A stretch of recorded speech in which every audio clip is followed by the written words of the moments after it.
Abra sua Bíblia, por favor, no livro de Apocalipse, capítulo de número 20.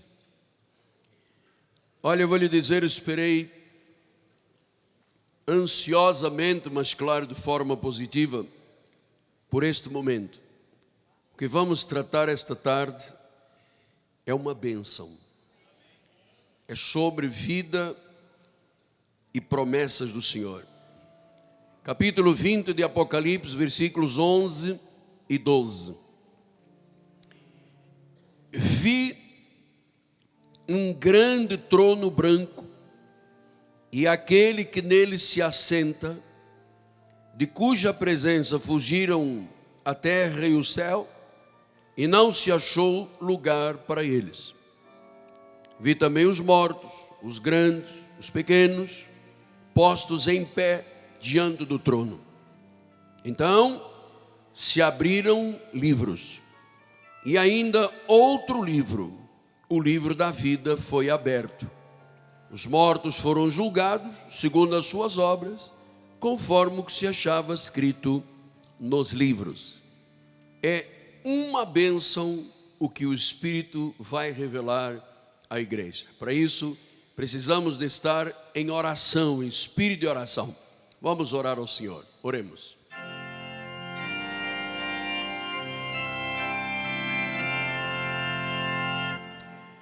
Senhor Jesus Cristo, o nosso coração te engrandece, o nosso espírito tem júbilo, a nossa alma tem fervor. Estamos aqui reunidos em teu nome, celebrando o nosso culto racional, e estamos todos, Pai, olhando firmemente para o autor e o consumador da nossa fé. Então, Senhor, fala à igreja, usa as minhas cordas vocais, a minha mente, a sensibilidade que colocaste em mim, Senhor, esse discernimento de espíritos, para que eu possa ser uma bênção para a igreja aqui presente e para milhares e milhares de pessoas que estão lá do outro lado e que pelas mídias sociais, pelo satélite, pela internet, ouvirão o que o Espírito diz à igreja. Em nome de Jesus, e o povo do Senhor diga amém, amém e amém. Muito obrigado, meu bispo amado. Meus amados irmãos, minha família, santos preciosíssimos, povo de propriedade exclusiva de Deus, aqueles que são nação santa, raça eleita, propriedade exclusiva de Deus, aqueles que são povo amados e noiva de Cristo, meus filhinhos em Cristo Jesus.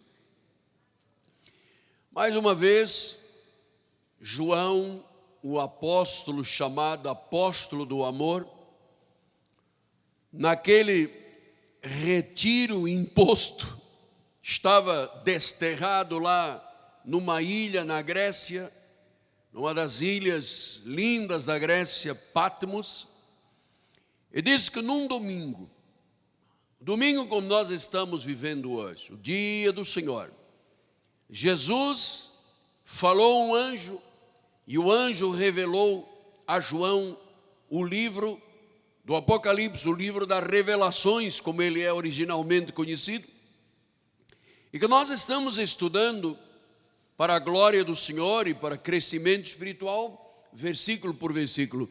Então, ele disse: vi um grande trono branco.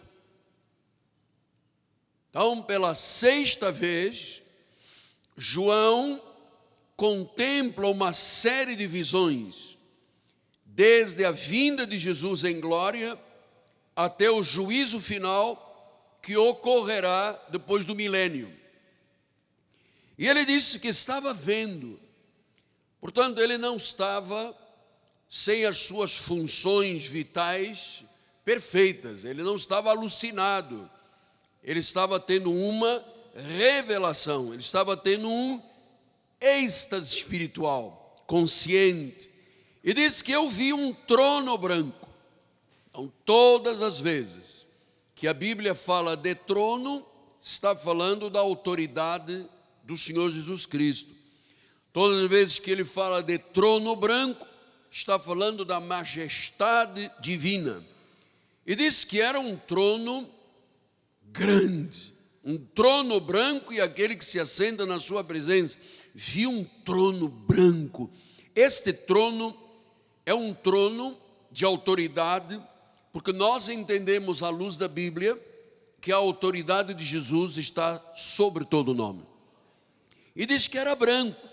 Branco significa pureza, significa santidade, significa justiça. Branco porque reflete a glória da majestade do Senhor. Quem é que estava nesse trono? O Rei, Jesus, o Rei de todos, aquele que será o juiz de todos.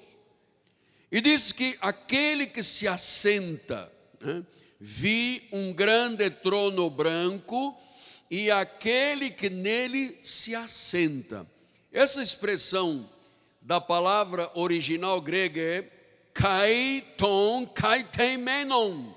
Significa que ali está um juiz, que é o Messias, e que é o único que julgará com autoridade. É o único que tem controle e tem toda magnitude. Este trono branco está onde, apóstolo? Este trono branco está no terceiro céu. É um espaço infinito, fora da história e da mente humana. Os cientistas dizem que existem 3 níveis. Existe a atmosfera, que são as regiões celestes, onde há ar. Você sabe que chega uma certa hora, uma certa altura, que deixa de haver ar. Portanto, da Terra, do ground zero da Terra até onde há ar, chama-se atmosfera. É controlado até com visual. Depois existe uma estratosfera, onde estão os satélites, onde estão gravitando todos aqueles que gravitam em torno do Sol, da Terra, enfim, estratosfera. Mas existe, e aí há controle, o ser humano tem acesso a essa estratosfera, mas existe uma exosfera, que está totalmente fora do controle humano, que Paulo, escrevendo a Timóteo, capítulo 6, explica isto com objetividade. Olha que lindo. Ele diz: o qual, em suas épocas determinadas, há de ser revelada pelo bendito, o único, o soberano, o Rei de reis, o Senhor dos senhores. O único que possui imortalidade. Buda morreu, está no túmulo. Maomé morreu, está no túmulo. Confúcio morreu, está no túmulo. Gandhi morreu, está no túmulo. Todos os deuses desta terra morreram e estão no túmulo, ou nos túmulos. O único que possui imortalidade é Jesus Cristo, porque Ele é o único Deus. E Ele disse: Ele habita numa luz inacessível. A exosfera, não há acesso, o ser humano não tem acesso. E diz que a quem homem algum jamais viu. Não existe telescópio, não existe nenhuma estrutura científica capaz de chegar a esta luz inacessível. Diz que o homem não é capaz de ver. É aí que está o terceiro céu. É aí que está o trono de Deus. Porque a Bíblia diz que há um terceiro céu. Se há um terceiro, significa que há um segundo, significa que há um primeiro. Nós estamos no primeiro céu, no concílio de Deus, a igreja de Jesus Cristo. Então, disse que de cuja presença fugiram a terra e o céu. Diz que diante desse trono estava alguém assentado, Jesus. O ser humano não tem como conhecer. Isto é o lugar da honra, da glória de Deus, da majestade de Deus. E diz que fugiram da presença dele do céu e da terra. Diz 2 de Pedro, capítulo 3, versículos 10, 11 a 13, ele explica isto. Virá, entretanto, como ladrão o dia do Senhor, no qual os céus passarão com estrepitoso estrondo, os elementos se desfarão abrasados, também a terra e as obras que nela existem serão atingidas. Visto que todas essas coisas vão ser assim desfeitas, deveis ser tais como os que vivem em santo procedimento e piedade. Versículo 12. Esperando e apressando a vinda do dia de Deus, por causa do qual os céus incendiados serão desfeitos e os elementos abrasados se derreterão. Versículo 13. Nós, porém, segundo a sua promessa, esperamos novos céus e nova terra nos quais habita justiça. Significa então que toda a antiga criação desaparecerá. Vai haver uma criação nova. Vai vir à existência, diz a Bíblia Sagrada, novos céus e novas terras. E diz o versículo 12, vamos voltar lá, bispo, por gentileza. Apocalipse 20, 12. Vi também os mortos, os grandes e os pequenos postos em pé diante do trono. Então, quem são estes mortos, pequenos e grandes em pé diante do trono? Todos aqueles que não foram redimidos, que a Bíblia chama de injustos. Não haverá ninguém imune ao julgamento final, não para os justos. Para os injustos haverá morte e condenação eterna. Já temos explicado isso em alguns cultos anteriores. E por que estão de pé, apóstolo? Estão de pé porque estão numa posição de réu diante de um juiz. Você sabe que quando o juiz dá o seu veredito final, prolata a sua sentença, ele diz, fique de pé.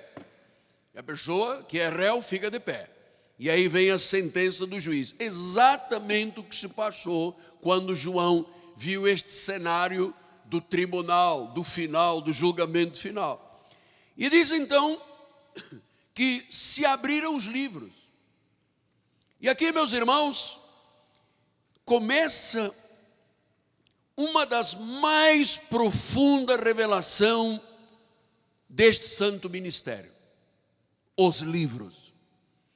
Pela primeira vez na história do Evangelho do nosso Senhor Jesus Cristo, um ministério angelical recebeu de Deus o entendimento sobre esta palavra, se abriram os livros e ainda outro livro, o livro da vida foi aberto. Olha que eu conheço a história bíblica, eu conheço as teses defendidas por praticamente todos os reformistas. E nunca ninguém conheceu o que este ministério conhece.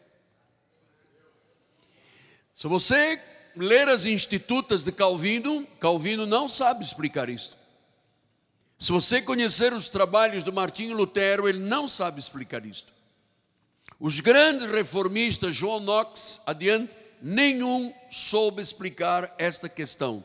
Por que se abriram livros e por que se abriu um outro livro e qual o significado que ele tem para nós. Então, por que isto é importante?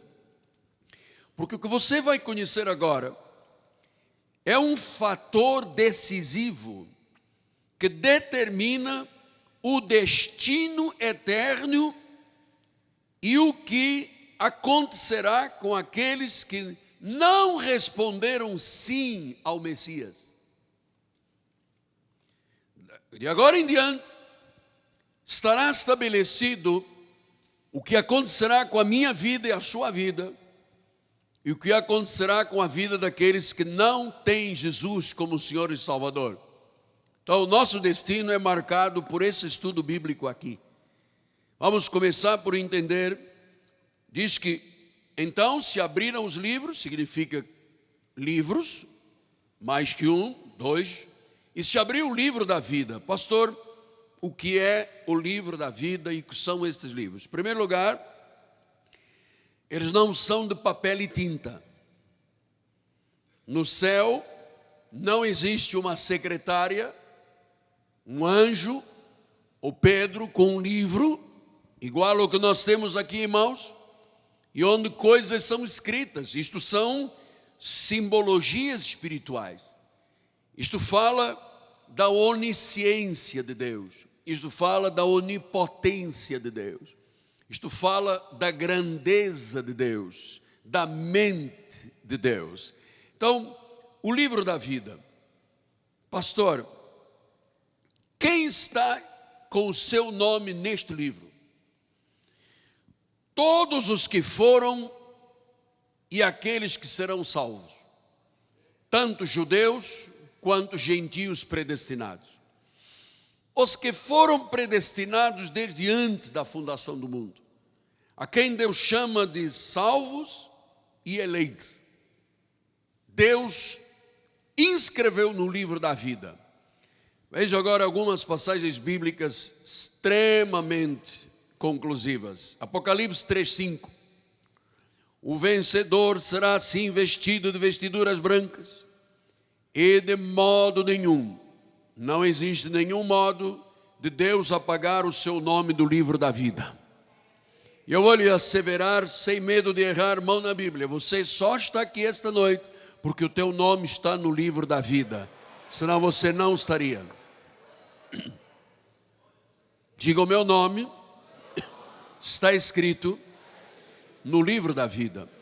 Agora ouça, o Senhor disse: de modo nenhum eu apagarei o teu nome. Portanto, Deus não escreveu para depois um erro meu Deus mandar apagar, depois eu me conserto e Deus manda escrever outra vez. Não existe isso aqui. Se Deus escreveu, está escrito. Foi Ele que escreveu. E Ele disse: eu não apagarei. Pastor, mas se eu me puser a errar na vida, como é que eu faço? Deus disciplina, Deus corrige, Deus açota, como dizem os hispânicos, mas Deus não nega o que Ele escreveu a teu respeito. Apocalipse 13:8. Adorá-la-ão, está falando da besta, todos os que habitam sobre a terra. Olha, quem é que vai adorar a besta? Quem não tem o nome escrito no livro da vida do Cordeiro.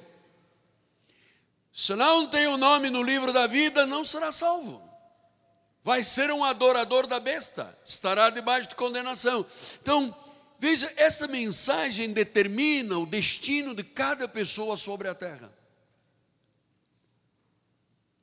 Pastor, mas me diga uma coisa, como é que eu me convenço que o meu nome está no livro da vida? Isso é a onisciência de Deus? Não há uma prova no Google?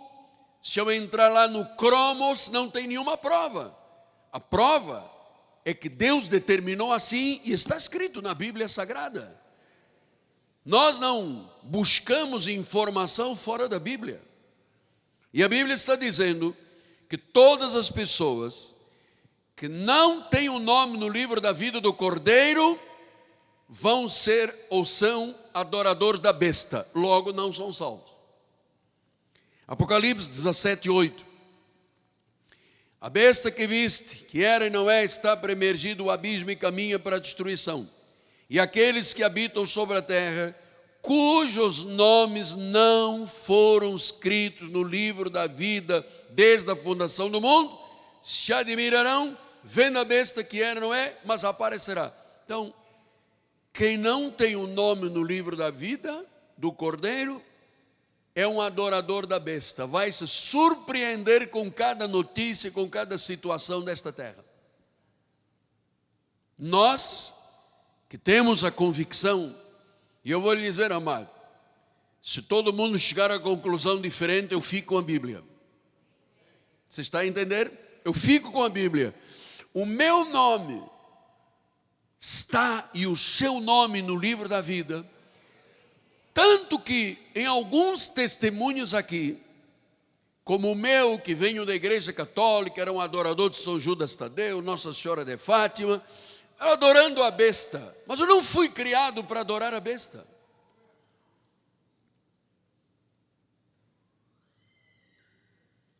43 para 44 anos, amado. Eu era um fanático religioso, adorador de São Judas Tadeu. E lá numa cama de um hospital em Angola, de um acidente terrível, de tantos anos depois, de vez em quando eu ouço um bam dentro da minha mente e no meu subconsciente. Deus provou que eu não tinha sido criado para adorar a besta. E Ele me salvou. E me salvou porque o meu nome já estava lá, senão eu não seria salvo. Pastor, mas não é o homem que decide isso? Não. Só é salvo quem tem o nome escrito por Deus no livro da vida. Apocalipse 21, 27, diz: nela nunca jamais penetrará coisa alguma contaminada, nem o que pratica abominação e mentira, mas somente os inscritos no livro da vida do Cordeiro. Agora o reforço é tremendo, porque uma coisa é ter escrito, você sabe? Você pega uma caneta e escreve. Outra coisa é inscrito, ou seja, é como se você pegasse um canivete, uma faca e escrevesse ali, tirasse, raspasse e criasse profundidade. Pode passar lixa que ninguém mais vai apagar, amado. Diz que o nosso nome está inscrito, não é só escrito, é inscrito, está enraizado no livro da vida. E que o Senhor diz: olha, para entrar na Nova Jerusalém, nova terra, novo céu, só se a pessoa não for contaminada, só se a pessoa não praticar abominação e mentira. E quem é que não pratica abominação e mentira? Os que têm o nome inscrito no livro da vida. Por isso, nós não somos pecadores, nós fomos. O Senhor nos reconciliou consigo mesmo. Agora nós somos justificados.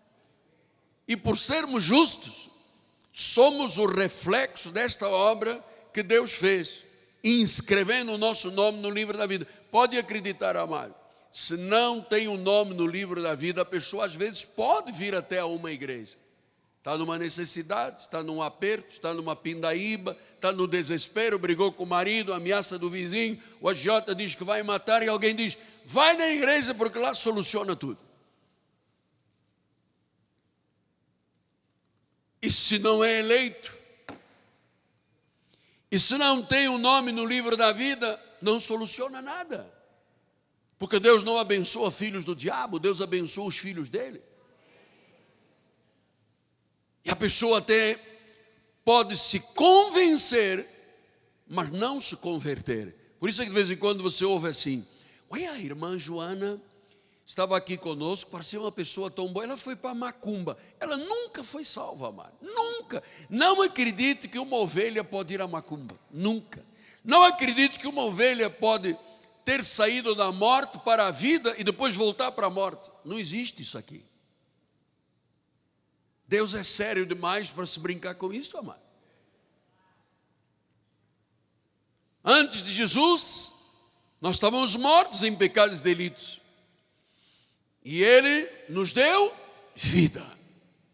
Ele não deu morte, Ele deu vida. E por que deu vida? Porque o nosso nome já estava inscrito. Veja, Paulo acrescenta isto em Filipenses 4,3, diz assim a palavra do Pai: a ti, fiel companheiro de jugo, também peço que as auxilies, pois juntas se esforçaram comigo no Evangelho, também com Clemente e com os demais cooperadores meus, cujos nomes,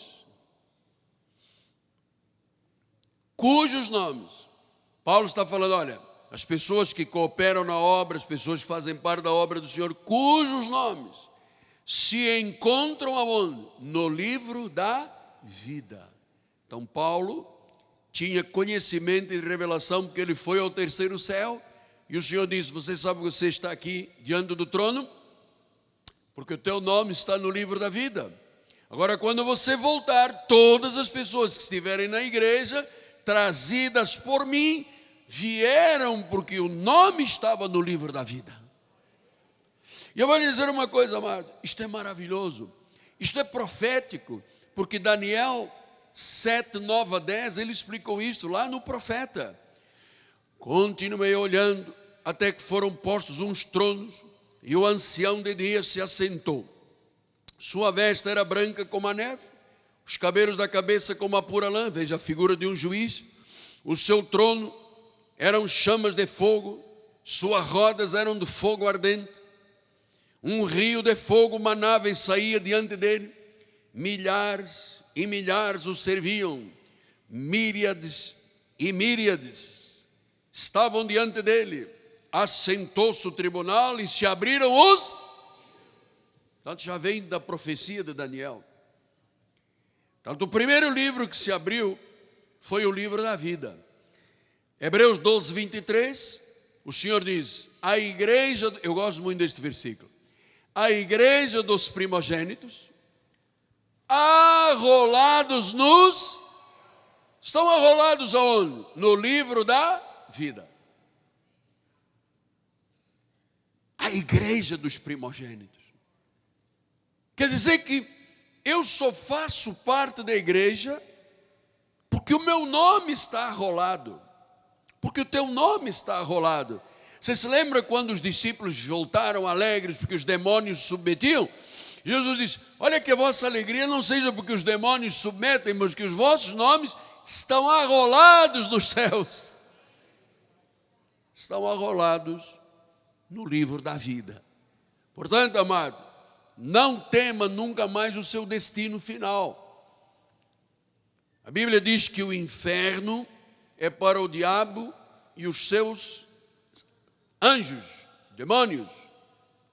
Para o justo, há uma promessa de eternidade diante do trono, porque estão arrolados nos céus. Pastor, mas como é possível?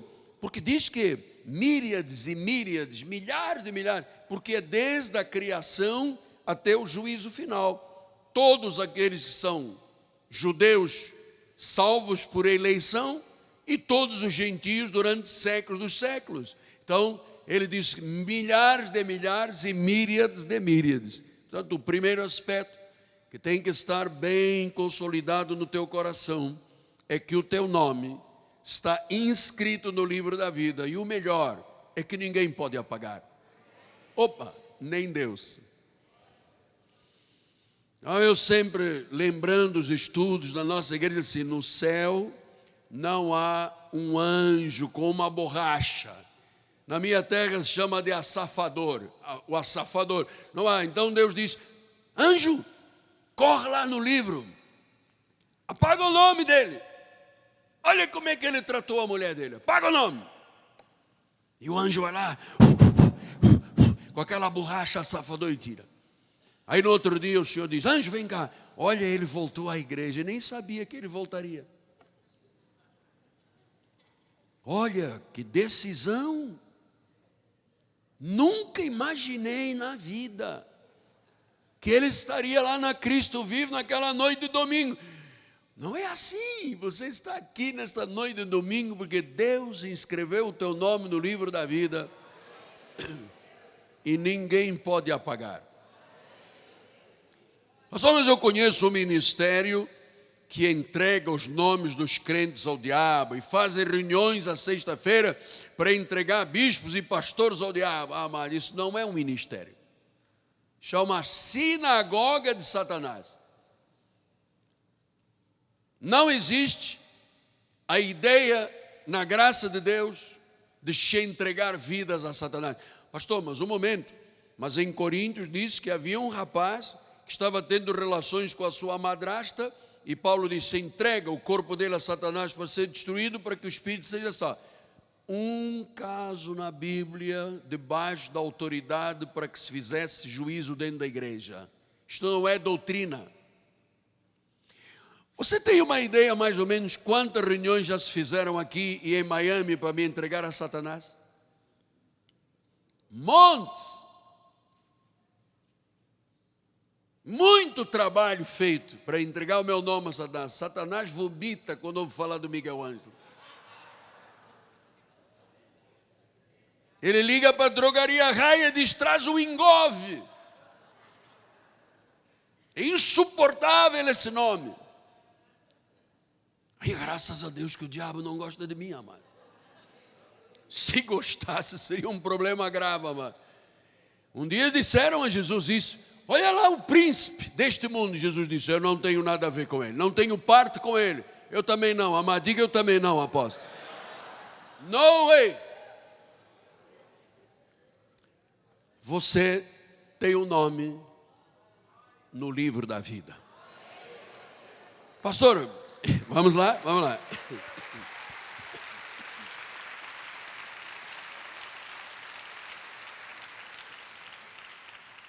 Pastor, mas eu ouço os pastores americanos dizendo que os crentes passam por um fenômeno chamado backslide, escorregar para trás. Não existe backslide. Não existe. À luz da Bíblia Sagrada, não existe um crente escorregando para trás. Ouça, antes de ter Jesus, vamos aqui para o lado esquerdo, porque é o lado da condenação. Estávamos neste lugar aqui. Aqui estávamos mortos em pecados e delitos. Ouça que isto é difícil de acreditar, mas é verdade. Fazíamos a vontade do príncipe das potestades do ar. Estávamos debaixo de condenação. Estávamos mortos em delitos e pecados, estamos debaixo de condenação, fazíamos a vontade de Satanás, éramos como os demais filhos da ira. Era essa a nossa posição. Cegos espiritualmente, longe das alianças, não conhecíamos Deus, fora do contexto espiritual, mortos espiritualmente. Mas, porque o nosso nome estava escrito no livro da vida, um dia, cada um tem uma história aqui, o Senhor disse: opa, chegou a tua vez, vem cá. E Ele nos tirou do império das trevas e nos transportou para o reino do Filho da sua luz. Aqui não há condenação, não há morte, não há juízo final. Aqui não há mais Satanás, aqui não há mais nenhum espírito herético na nossa vida. Estamos sentados juntamente com Cristo em lugares celestiais. Diga glória a Deus. Tranquilo. Agora a pergunta é: posso voltar para cá, backslide, escorregar para trás? Não. Uma vez em Cristo para sempre. Sim, apóstolo, mas às vezes me dá uma vontade, eu não, pelo menos um pouquinho. Não tem pouquinho. Uma vez que você saiu da ira para a graça, das trevas para a luz, da morte para a vida, daqui não saio, daqui ninguém me, daqui não saio. Vamos dizer, daqui não saio, daqui ninguém me tira. Diga uma vez mais: daqui não saio. Oh, Jesus, aleluia. Cuidado com esse homem, tem que ter cuidado, amado, comigo mesmo. Porque eu sou o pregador da verdade. Uma vez que você conhece a verdade te liberta. Porque aquela irmã estava aqui, assentada juntamente com Cristo. Aí veio o demônio, aí veio a pombagira, aí veio os 7 penas, não sei o quê, e a trouxe de volta para cá. Não existe isso aqui. Não existe isto. Você sabe por quê? Daqui não saio, daqui ninguém me tira. Diga: não me tira. Diga: não me tira. Diga com fé, diga: não me tira.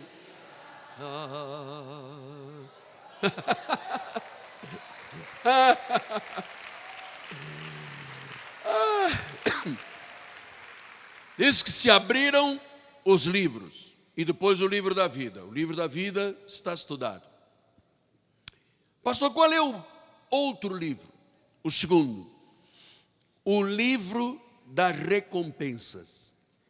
Olha, isto aqui é maravilhoso. Você sabe que se você der um copo de água a alguém é como se estivesse dando um copo de água a Deus? Se você visitar, perdão, um enfermo, Jesus disse, é como se você estivesse me visitando. Se você visitar um presidiário, é como se você estivesse visitando a Deus. Um copo de água. Se eu der um copo de água a um pequenino, é como se eu estivesse dando. Isso significa o que, apóstolo? Tudo que você faz com Deus e para Deus tem recompensa. Aqui na terra e na eternidade. Então vamos chamar o livro dos galardões, o livro das recompensas. 2 Coríntios 5:10. Porque importa que todos nós compareçamos perante o tribunal de Cristo, para cada um receba segundo o bem ou mal que tiver feito por meio do corpo. Então, se eu faço bem, eu recebo o galardão. Se eu faço mal, eu deixo de usufruir o galardão de Deus. Porque tudo que é feito, amado, tudo na onisciência de Deus está registrado. Tudo. Por isso é que Paulo disse, quando você fizer alguma coisa, faça como se fosse para Deus.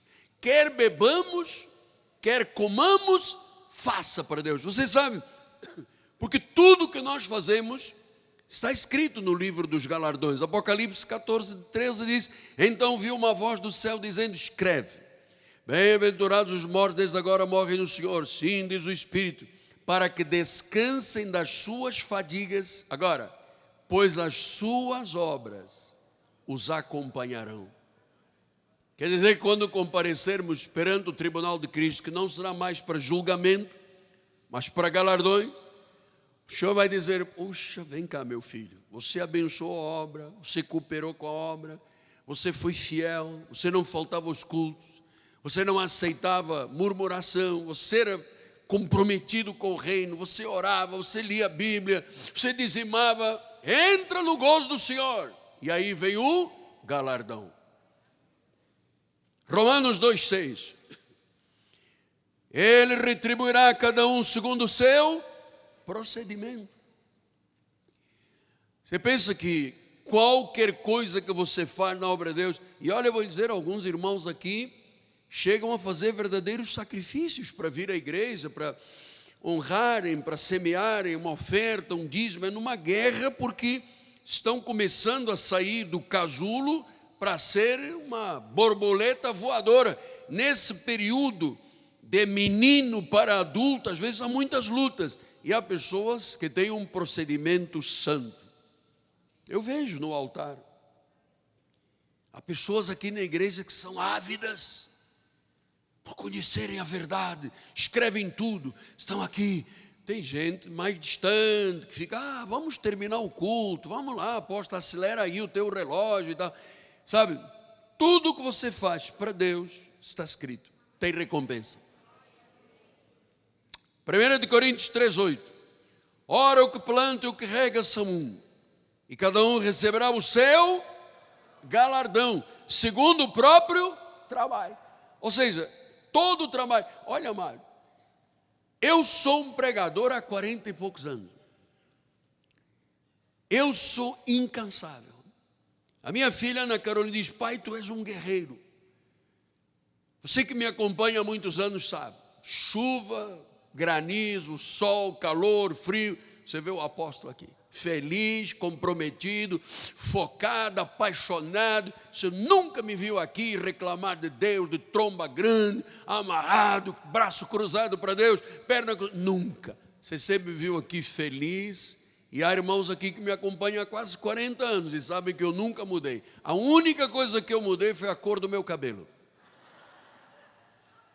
que está todo branco, mas que a bispa tem um segredo, tem um pó de pirlim-pim-pim, que passa e diz, toma logo banho, senão vai ficar muito preto, vai parecer uma graúna. Aí eu passo logo um negócio e fica desta corzinha aqui, que não é bem branco, não é preto, não é marrom, eu chamo de cor de burro quando foge. A bispa que inventou esse negócio de pintar o meu cabelo. Eu queria ficar branquinho. Eu gosto do cabelo branco, mas a bispa, não, dá um toquinho, só aqui de lado. E agora estou aqui com esse cabelo, que não é branco, não é preto, não é marrom, não é nada, é cabelo de rato, mas é o meu. Eu mando todo mundo assumir o cabelo branco, e eu não posso assumir o cabelo branco. A bispa diz, não, fica mais nobre, vamos dar mais uma pinturinha. Agora vamos pintar a sobrancelha. Eu fico lá quietinha, ela pintando a minha sobrancelha. Pode, irmãos? É que a bispa está dizendo que me ama, então pinta dessa cor, amado. Eu vou contar um segredo. Uma vez ela me pintou o cabelo, eu fiquei preto. Quando eu olhei no espelho, disse, não sou eu, meu irmão mais velho.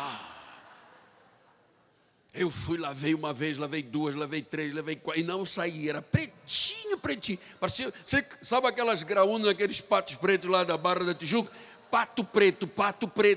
Eu passei lixívia, vulo, quitar e malé, e não saiu de forma alguma. Quando eu cheguei aqui na igreja no domingo, um irmão disse, o senhor está parecendo mais jovem. Se ele soubesse o sofrimento que eu tive aquela semana. Então vamos lá. O livro das recompensas. Apocalipse 22, 12. Gente, eu quando falo desse negócio de cabelo, eu rio muito. Nós estamos em rede mundial Grecim 2000, não é? Grecim grisalho, viu, Franco? Grecim grisalho, muito bom. Pinta a barba, ficou tudo bonitinho. Depois que o banho sai, né? Mas enquanto está novo, você olha e diz, uau, tenho menos 50 anos. Toma o terceiro banho, você diz, já tenho 65 outra vez. Grecim grisalho. Anota, por favor, Grecim, estou fazendo publicidade, manda 4 caixinhas para a bispa pintar amanhã, tá bem? Apocalipse 22, eis que venho sem demora, e comigo está o galardão que tenho para retribuir a cada um segundo as suas obras.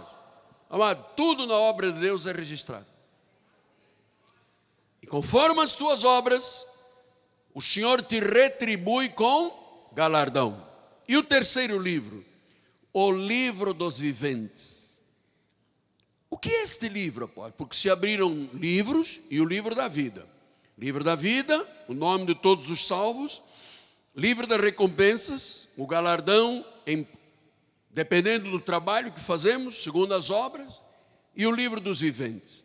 Livro dos viventes é o lugar na mente de Deus, na onisciência de Deus, onde estão escritos todas as pessoas que nasceram, injustos e justos, todas as pessoas que passaram e passarão por esta terra, e que ao morrerem, Deus retira do livro dos viventes. Só Deus sabe quantas pessoas habitaram, habitam e habitarão esta terra. Só Deus. É o livro dos viventes. Vamos ver isto em Salmo 69, 28. Sejam riscados do livro dos vivos, livro dos viventes, e não tenham registro com os justos. Ou seja, no livro dos viventes estão escritos os nomes dos salvos e não salvos. Mas há pessoas que estão no livro dos justos, o livro da vida, e há pessoas que não estão, os injustos, filhos da perdição. Salmo 139, 16.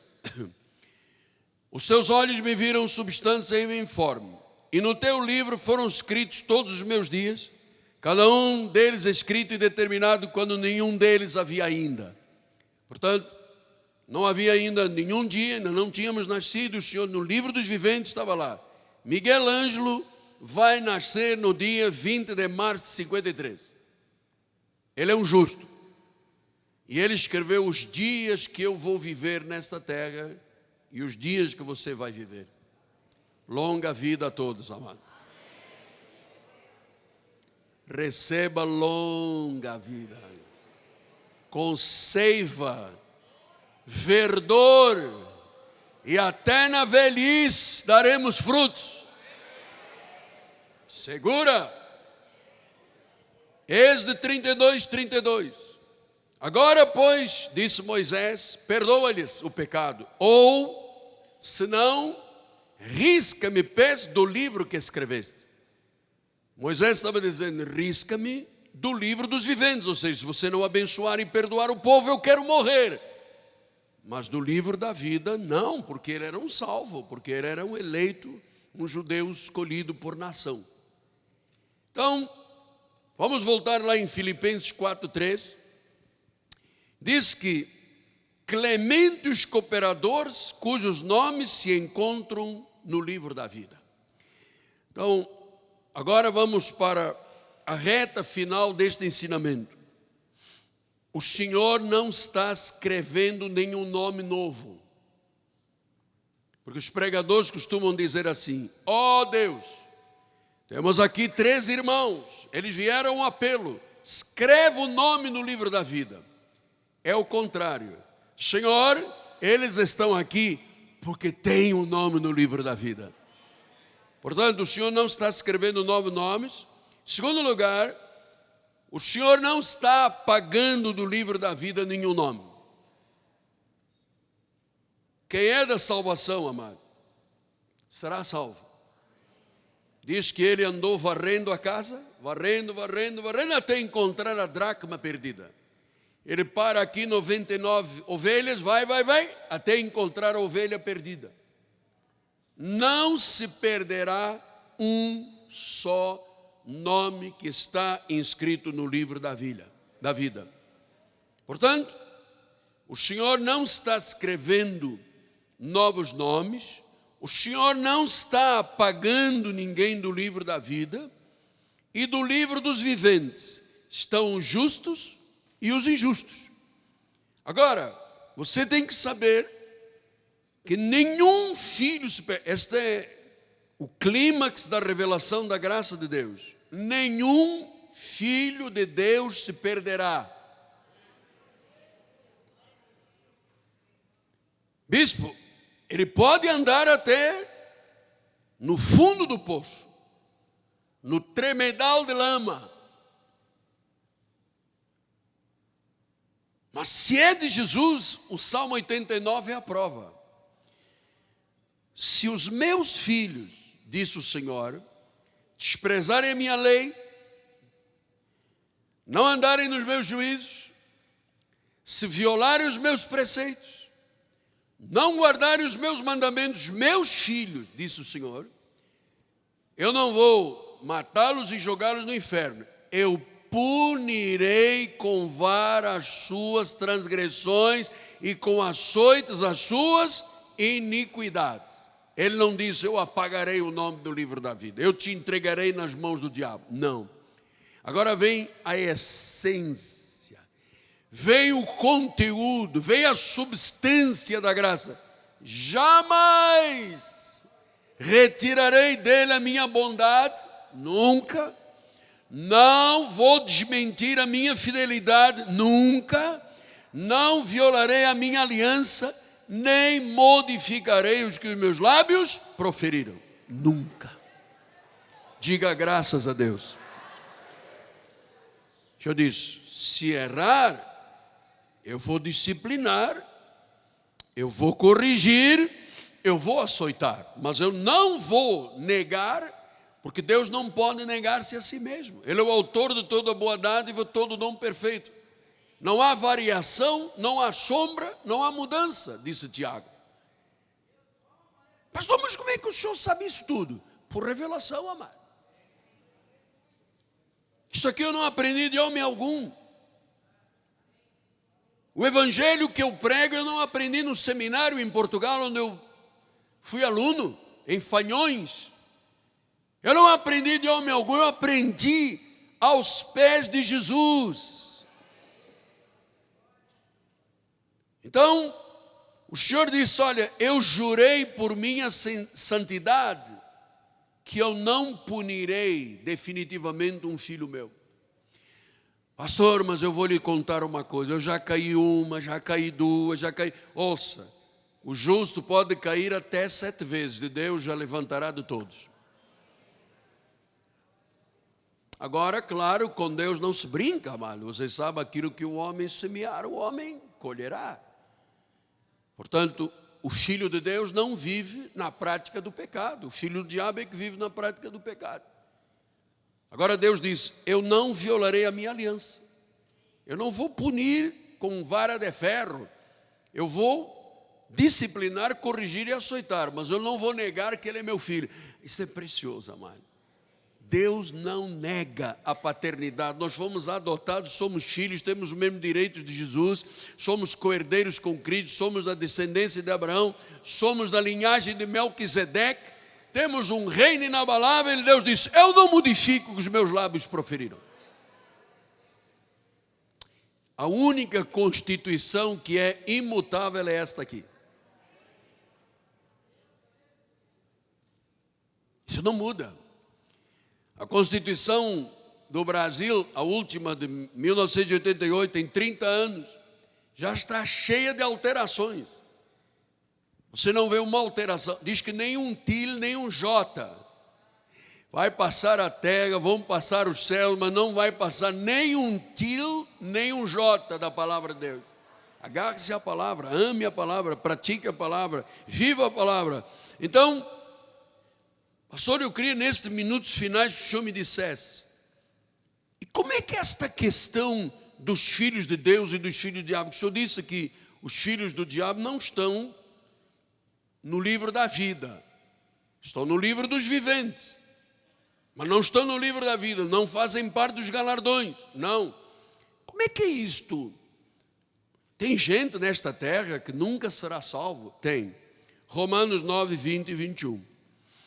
Quem és tu, ó homem, para discutires com Deus?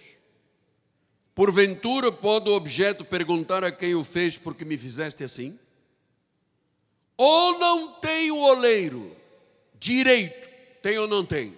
Tem. Ele é o oleiro, nós somos a massa. Para da mesma massa. Já expliquei isso aqui inúmeras vezes. Esta massa, do original grego, é um ventre. No King James Version, professora de inglês, diz isto: from the same womb, do mesmo ventre, veio um vaso de honra e um vaso de desonra. Quem é este ventre? Eva. Eva teve um filho da salvação, cujo nome é Abel, e teve um filho da perdição, cujo nome é Caim. E 1 João 3,12 diz que Caim matou Abel porque ele era da maldição, filho maldito. Do mesmo ventre veio um filho de Deus e um filho da condenação. Então, meu amado, Deus não é surpreendido com nada. Ele conhece tudo. Ele é onipresente, Ele é onisciente, Ele é onipotente. O cristão salvo, os judeus salvos, são esses que estão no livro da vida. E eu queria terminar com um dos versículos magistrais da Bíblia Sagrada, que é Isaías 46, 10. O Senhor diz assim através do profeta: desde o princípio eu anuncio o que há de acontecer, e desde a antiguidade as coisas que ainda não sucederam, que estão sendo reveladas no livro do Apocalipse.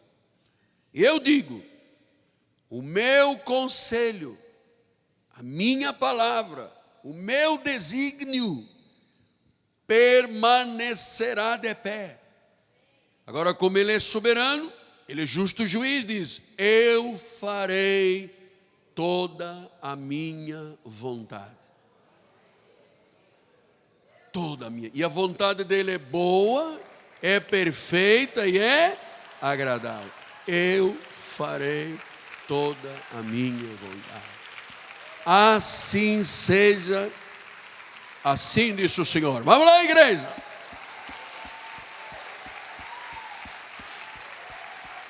Isso significa que o que está na Bíblia não pode ser alterado. E eu dou graças a Deus, amado, porque o meu nome e o teu nome estão escritos no livro da vida. Portanto, você não tem que levar fardo nem jugo. O Senhor disse: o meu fardo é leve, o meu jugo é suave. O meu nome e o seu nome estão escritos no livro da vida. Curve a sua cabeça. Pai amado e bendito, eu não sei qual é a extensão desta pregação, aonde ela chegou. Talvez aos 4 cantos desta terra. Talvez tenha, através do satélite da internet, entrado no continente americano, sul-americano, na Europa, na África, no Oriente Médio, na Ásia. Quem sabe até algum povo, tribo, língua e nação pôde compreender hoje esta revelação dos livros e do livro da vida. E como nós não podemos conhecer a extensão, e tu conheces, tu alcançaste com revelação da verdade aqueles que são teus filhos, que não te negarão, porque sabem que tu não os negarás. Ainda que o homem peque, Deus levanta. Ainda que neguemos muitas vezes, a Bíblia diz que Ele não pode negar-se. Ele é fiel. Fiel é a palavra e fiel é o Senhor. Ele permanece fiel. Ele não pode negar-se a si mesmo. Que maravilha, Pai. É maravilhoso, Senhor. Muito obrigado por este conhecimento, Pai, que trouxe cura, que trouxe libertação, que trouxe o fim do jugo pesado para alguém, Senhor, que abriu os olhos do coração, iluminou os olhos do coração, trouxe esperança. Sim, Pai, que esta palavra comece a germinar e a dar frutos a 30, a 60 e a 100 por um, em nome de Jesus. E a igreja do Senhor diga amém, amém e amém. Vamos dar mais um aplauso ao Senhor. É para Jesus, é para Ele. Glória a Deus. Vamos ficar de pé, por favor. Muito obrigado por esta comunhão dos santos nesta tarde e noite. A bispa vai dar a bênção final. Depois, se tiverem que voltar para casa, por favor, fiquem à vontade. Aqueles que puderem permanecer, vamos cantar ainda um hino para a glória daquele que vive, o Senhor Jesus Cristo. Glória ao Senhor, levante as suas mãos. Obrigada, Senhor, porque Tu nos escolheste para ser vasos de honra, Senhor, para sermos ovelhas, Senhor, Tuas ovelhas. E por isso saímos daqui, Senhor, restaurados, revigorados, Senhor, para termos uma semana abençoada, Pai. Senhor, dá ordens aos Teus anjos que nos guardem, Senhor. Põe anjos ao nosso derredor, Senhor. Livra-nos do mal, Senhor. Guarda-nos de todas as coisas desse mundo, Pai. E nós sabemos, Senhor, em quem temos crido. Por isso nós receberemos o melhor desta terra nesta semana. Graça e paz. Saia daqui com um sorriso nos lábios, porque você é a ovelha de Jesus. Amém.